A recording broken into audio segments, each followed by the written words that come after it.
I'm gonna do something I've never done before, and I'm gonna start this video off with a content warning, because this game contains violence and mild sexual content, and I'll also be spoiling it a little bit. I'm mostly gonna be doing minor spoilers, but there's gonna come a point where I start spoiling endings, and I'll give you a warning before I do that if you want to hear a bit about the game first. The game in question, Yanderella, has multiple endings, and getting one of them should only take you about an hour, so if you're interested in doing that before watching the video, I highly recommend it. With that said, let's get on with the show!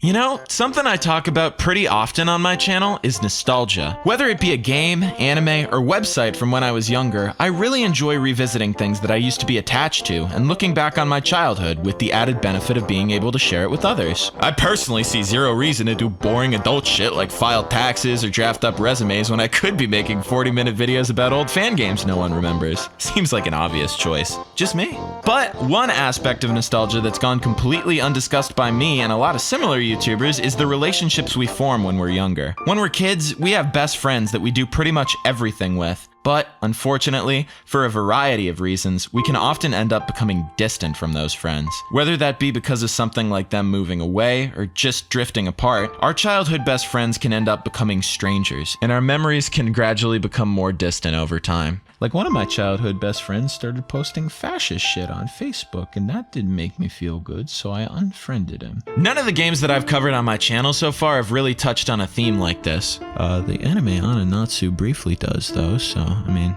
I guess I've kind of talked about it a little bit if you want to get my insights from that video. It's kind of hard to really talk about something that complex when you're an arcade game about monkeys rolling in balls or whatever. But that's what today's game is for. I've mostly covered pretty simplistic and kid-friendly games in the past, but this one here? This one's different. I mean, I'd love to see Ai experiencing a loss of innocence in real time, spending long nights awake, staring into the sparkling moonlight, reminiscing about days gone by. But it just doesn't happen. That's where this quaint little indie game comes in. In 2013, a Japanese indie developer named Charon, I'm gonna say Charon. Charon. I'm gonna say Charon. I like Charon better. In 2013, a Japanese indie developer named Charon released this game called Yonderella, which happens to be about a group of friends just like that. Let me show it to you. So, Yonderella is an RPG Maker game. If you're unfamiliar with RPG Maker, it's just what it sounds like. Basically a tool designed to make RPG games. Funny what you can do with the power of context clues. What are context clues exactly? Figure it out! Oh my god! The RPG Maker software has an interesting history, being primarily for PCs, but having a long line of console ports as well. That's a little beyond the scope of this video though. I'll just leave it at saying that this particular game was developed with RPG Maker 2000. Sharon was actually very prolific with her RPG Maker games for a while in the 2010s. She tended to make games with a sort of visual novel feel that involved one particular similar theme. More on that theme later. What's a visual novel? God, do I gotta explain everything around here? Nah, I'm just messing with you. This is my video. I know what my responsibilities are. I've resigned myself to this fate. In short, a visual novel is a style of game originating from Japan that's all about the story, and it's kind of what it says on the tin. You mostly just read, but there's like pictures and it's like a game. Fun. Some visual novels, like this one, even give you a few choices to make in the dialogue, and in some games they can change the course of the story, giving you different routes and endings. This particular game actually leans more towards being a visual novel than it does an RPG. These story sequences make up the bulk of the game. You get to make some dialogue choices, and the RPG elements are strictly limited to incredibly linear walking around the overworld to progress the plot. Works for me though. I love a good book game from time to time. Visual, not, you know. But a visual novel's all text, so it's gonna need to have a good story. What is the story? What are you hiding from me, Yonderella? What are you hiding from me, Yonderella? What are you hiding from me, Yonderella? Yonderella follows the story of you, Yatarou, and your two closest childhood friends, Honoka and Hinata. Y'all were besties in elementary school, but then Hinata moved away to Tokyo, which sent Yatarou spiraling into a depression, causing Honoka and him to drift apart. But that changes today. Why? Because today, Hinata's coming back home to visit, and the three of you are going to spend a few days together, just like the old times. At least, It seems that way. The game opens with a somewhat ominous summary of the story of Cinderella, followed by a flash forward to a segment involving Hinata before she's properly introduced. Yatarou is then woken up by Honoka, and you both go to pick Hinata up at the station. This gives the game a bit of an unsettling atmosphere before you even really get started, and it does a fairly effective job of it. I'd compliment the game for good writing, but the Gary Oak exposition of who Hinata is immediately after this is a little silly. Don't tell me you forgot about Hinata, our childhood friend with blue hair and a shy personality that moved away and sent you spiraling into a depression that resulted in you isolating yourself and cutting contact every day until this very moment now. Girl voices are hard, holy shit. Block!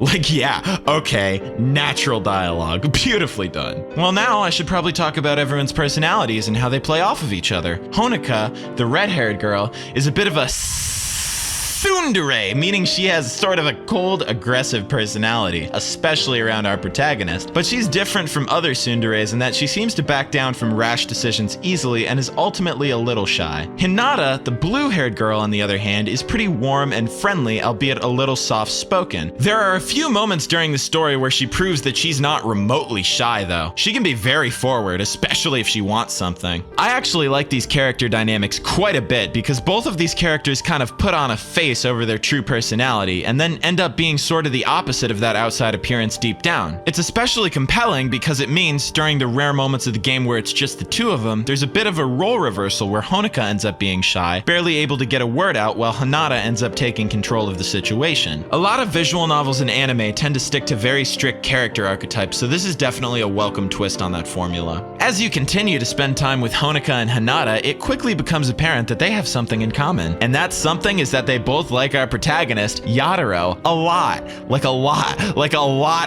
Yatarou seems to have feelings for both of them too, but he's a bit conflicted on actually making a choice between them. This being a visual novel with all these fancy choices and whatnot, that's kind of where you come in, the player. But I'll get into that later. This mess of a love triangle becomes almost laughably apparent when the three go to a library together and Hinata tells Yatarou about this sad manga she likes. It's about a boy who loves two different girls.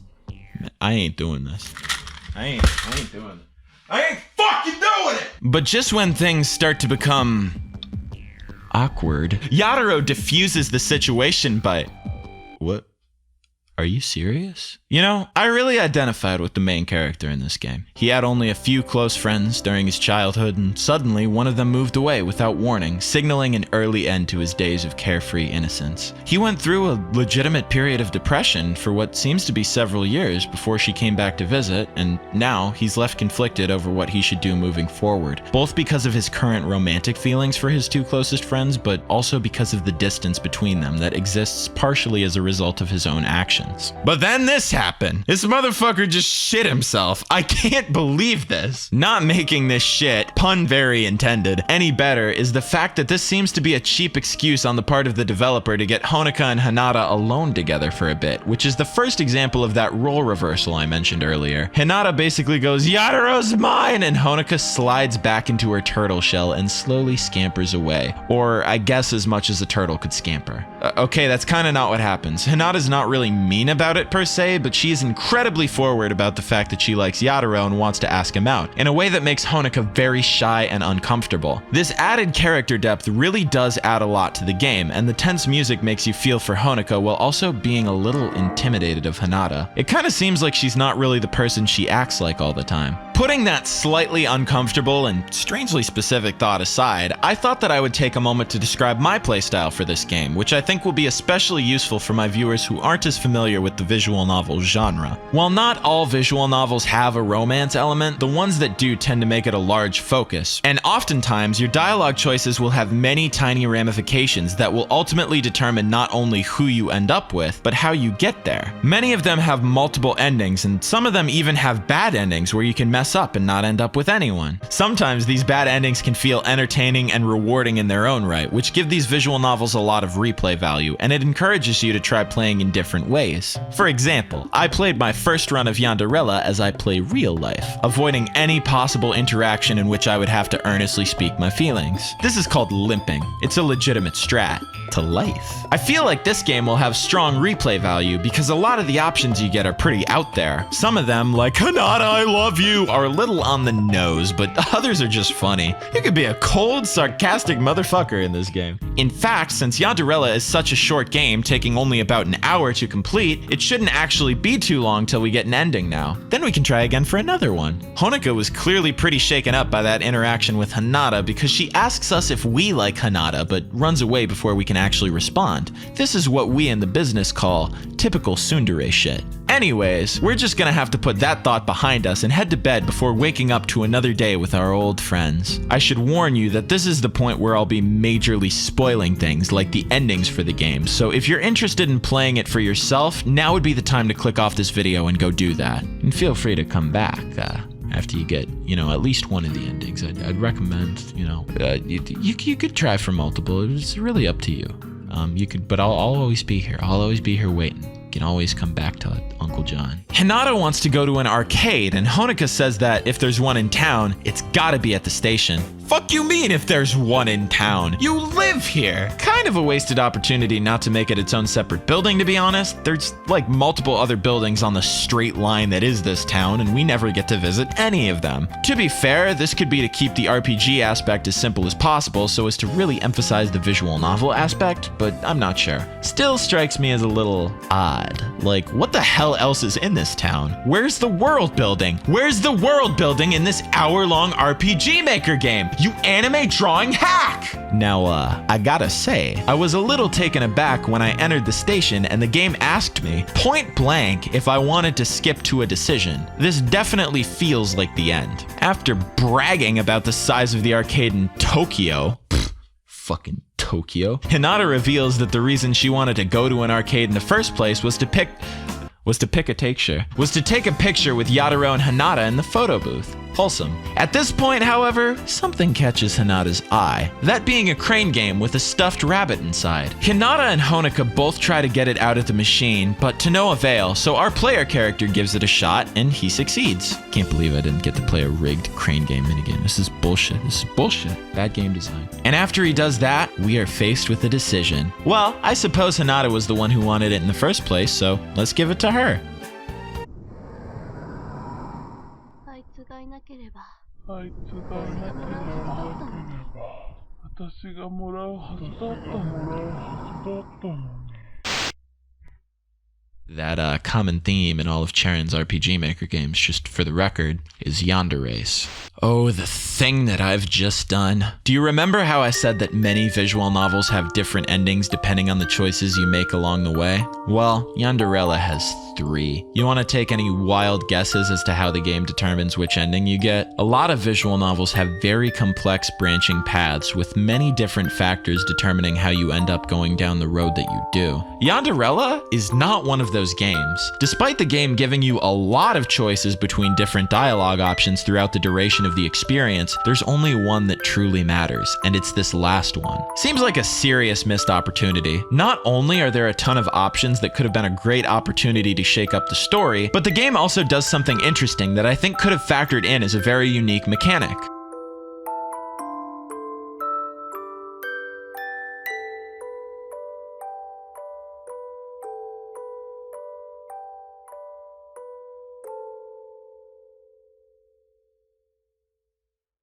Yanderella is divided into 4, or 3 depending on your ending, days, and at the end of every day, both Hinata and Honoka will email you to meet them that night. Hinata will ask you to meet her at your old childhood secret base in the forest, and Honoka will ask you to meet her by the beach. You can only meet one of them each night, and whichever one you choose will trigger a unique conversation. Beyond that, it doesn't do anything. It seems kind of weird that neither girl will ever mention if you did or didn't show up in later parts of the game, even when they're starting to, unhinge. We'll get to that. Imagine how much more impactful this game would have been if these segments carried any real long-lasting significance. All right, last warning for the spoiler train now. Whoop whoop.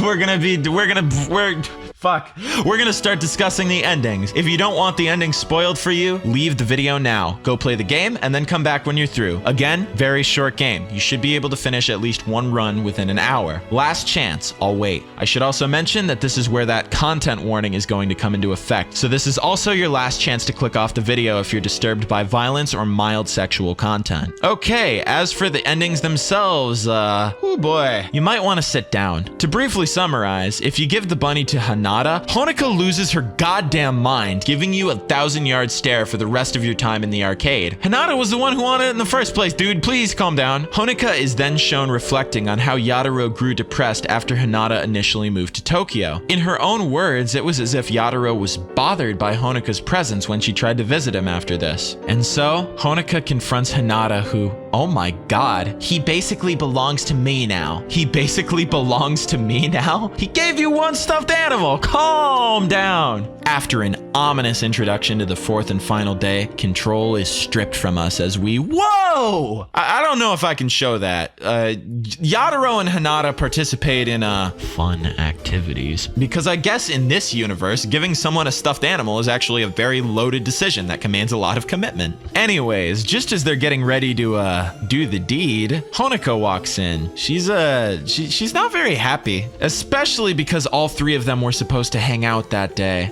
That's not cool. If I were allowed to make choices, I would have gone to hang out. You can't just abandon. That's kind of fucked up. But then she starts laughing. Ha ha! Ha ha ha! Ha. And she pulls out some scissors and the game cuts to black before booting you back to the beginning? Oh, never mind. Hinata really needs to pull herself together. After informing you that the box in the corner of the room contains something that she hates, Honoka does something to our protagonist that I do not wish to describe. It involves a very specific part of his body. Maybe also involves those scissors from earlier. Play this game at your own risk, kiddos. Actually, if you're a kiddo, don't play this game at all. Shouldn't be watching this video either, actually. Said the fuck word like a bunch of times. I'm calling Child Protective Services. Interestingly, before that happens, Honoka breaks the fourth wall by telling you that if you don't like this ending, you should start over. You know a way to avoid this kind of future, after all. That's vague enough to still fit into the context of the... Oh, nope. She said this is all fiction. I will say that all these fourth wall breaks and allusions to the visual novel format, like routes and endings, are a bit on the nose, but if you're playing by yourself in the dark at night, it'll still shake you a little. Especially when she says that she'll burn herself into your memory. Freaky. This is known as True End 1, Trembling. This game actually uses pretty direct language in that regard a few times. Like after you initially make the choice regarding that bunny, Yatarou directly says that the three of them aren't gonna be able to continue being friends, and he doesn't know if he made the right choice. Like he knows something bad is gonna happen. Did I do the right thing?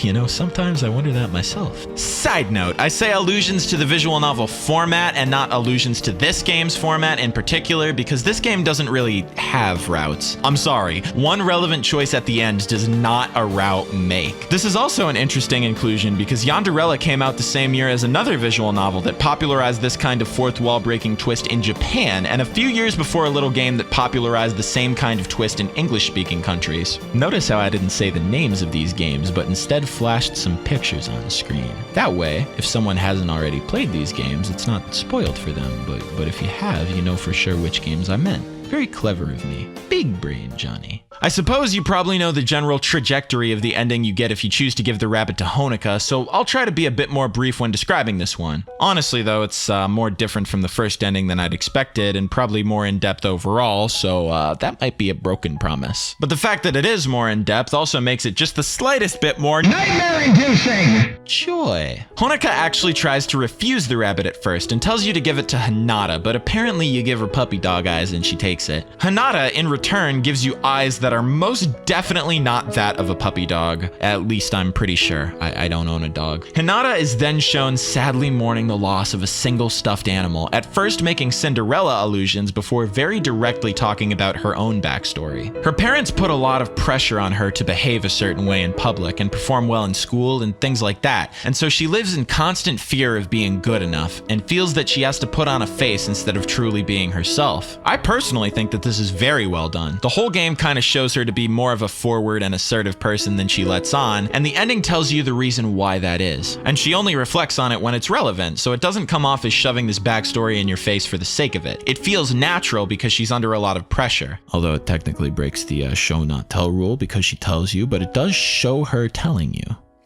Maybe a little more believable than in Honoka's case as well, because Hinata's the one who wanted the stuffed animal initially, but Yatarou gave it to Honoka, even insisting upon it when Honoka tells him to give it to Hinata instead. That seems very deliberate. Honoka is at first hesitant to tear her friendships apart by getting closer with Yatarou, but then her seemingly evil other personality that has not been referenced or seen before this point in the story talks to her through this puddle under the bridge, and she decides that tearing her friendships apart with a romantic relationship is actually an awesome idea. And so, now it's Yatarou and Honoka that get this video demonetized until Hinata walks in. She's much more cold and precise than Honoka, not even bothering with any formality. You just get a brutal sound effect, a cut to black, and then a similar allusion to the last ending, but of course with Hinata instead of Honoka. Hinata did not, however, tie Yatarou up like Honoka did. I think I forgot to mention that earlier, shit. And so he runs away. The problem with that, though, is that Hinata can apparently run with inhumane speed, and she's not exactly a fan of your limbs. She wants those gone. Hinata's somehow more and less direct with the fourth wall breaks than Honoka, but infinitely scarier. She says that she can see straight through you and that you should have given her a bunny rabbit before telling you to start from the beginning. You know what I'm talking about, right? This world is just an illusion anyways. You can restart it as many times as you want. Now die and do it over. Very blunt, very on the nose, but under the right circumstances, chilling. This specific niche of horror games masquerading as dating sims with love interests who end up being not only incredibly violent but also aware of the medium they're in, not only strangely horrifying, but very compelling to me. Or maybe I'm just a baby. Who knows? The game then leaves you with a flashback to Hinata and Yatarou in elementary school, where, in true anime fashion, Yatarou promises to marry Hinata one day. How many of these goddamn anime drama plots could have ended up so much less painful for everyone involved if not for this damn marriage promise thing? Anime protagonists gotta stop making marriage promises when they're goddamn children. It has never once led to anything good. This is known as True End 2, Cinderella's Darkness. The last ending is the one where Yatarou decides to keep the rabbit for himself, and the two girls are just slightly annoyed, and you can carry on about your life. I find this ending pretty funny, honestly. Yatarou is, for some reason, astutely aware of the fact that if he chooses either of them, it'll lead to hate, and he'd rather keep his friends than enter a relationship with one and have to cut ties with the other, which is honestly a best case scenario in my mind. Yet this is considered the bad ending because it's a boring story. Look, when I was a teenager, I loved anime melodrama as much as the next guy, but I'm old and tired now. I'll take a boring ending. The plot does a fairly effective job of doing what it sets out to as a small-scale indie horror game. The presentation is also fairly good, although it does have a few hiccups. I was initially drawn to this game not only because of the title, but also because of the big, beautiful pixel art used during dialogue. The sprites are very detailed, and the shading on them looks quite nice. Along with the smaller character sprites used on the overworld map, they give off a very Sega Master System kind of vibe. But as far as the environments that these sprites occupy, they're all over the place. While the locations that you meet both girls at night are competently drawn without necessarily being special, they match the aesthetic pretty well. Most of the overworld, though, is a lot more 16-bit looking, having a completely different and more detailed type of shading that clashes heavily with the more simplistic overworld sprites that the characters have. This is to say nothing of the backgrounds used in some environments, like the station, which are just like bit-crunched JPEGs of real places. This effect can vary in quality, sometimes looking very jarring, although I must say that pixel art of two anime girls with brightly colored hair talking about Tokyo in front of a digitized photo of an arcade is an aesthetic in and of itself. Same with the compressed cityscape. It sparks a certain feeling within me. Aesthetic. The music, though, straight bangers. It fittingly carries a very anime OST-esque feel. A lot of the music is very good at putting you slightly on edge without necessarily going over the top. But the songs that stick out most to me are the more quiet, reflective pieces, like the piano music that plays when recalling your past. The game puts you slightly on edge and then kind of envelops you in a more nostalgic and bittersweet feeling for a bit, and it does a really effective job. The music fills its role really nicely here. I think that sums up most of what I have to say about the game. It's not perfect. Some parts are a little bit on the nose, and it really is bare bones with the endings and not having real routes, but there's a lot to like here, and while it's not all out scary, it'll put you a little bit on edge. Good for Halloween. It's not the scariest thing I've ever played, but, you know, if you want just a little taste and you're a baby like me. It's got a lot of charm and it weaves a pretty effective narrative, as long as you know what you're getting yourself into. There's just one thing that still bothers me. It's that damn bunny! The one you win at the end of the game. You save by going up to this rabbit in your room that looks identical. Is this another of the same rabbit? If so, wouldn't the final solution to this problem be to inform both girls that you have another rabbit at your house and distribute the 2 rabbits accordingly? Leaving you with a potentially normal, albeit rabbitless life, and each girl with a new stuffed friend? Is it just an insignificant placeholder graphic? Is it the omnipotent being looking over this entire simulation? The only one who can actually break the vile chain that this game is woven? What's happening? Oh God! Oh God!